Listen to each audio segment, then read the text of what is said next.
Google's dominance of the search engine landscape could be under threat with reports that Apple is ramping up its own search engine.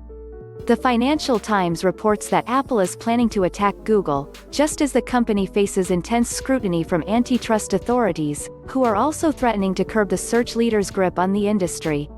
The FT notes that Apple has quietly beefed up its own search offering in iOS 14, but the default search engine continues to be Google, something for which the search giant pays Apple between $8 to $12 billion per year, according to a recent report in the New York Times. That is just one of the factors being considered by antitrust authorities, who are concerned that such deals create continuous and self-reinforcing monopolies in multiple markets. There are increasing signs that Apple is ready to launch a preemptive strike before the regulators get their teeth into Google, the FT claims.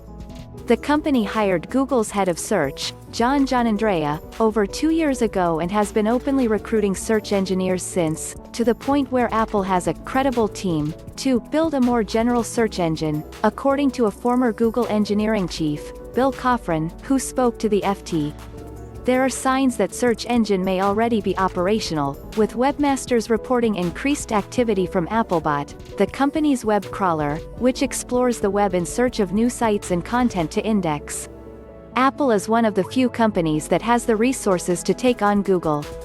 With a market cap of over $2 trillion and around $200 billion of cash in hand, the company has the ability to not only turn away the money received from Google but to invest in the server infrastructure required to create a competitive search engine.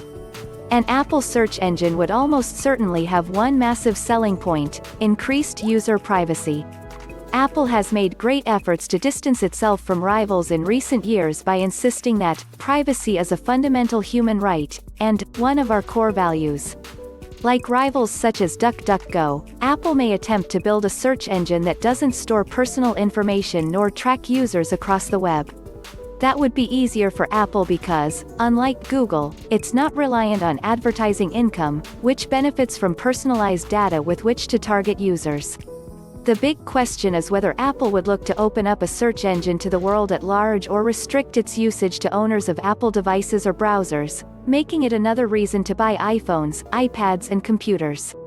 While Safari is used for a quarter of all mobile browsing sessions, according to Net Market Share, its desktop share is tiny, with less than 4% market share, almost all of which is on the Mac platform.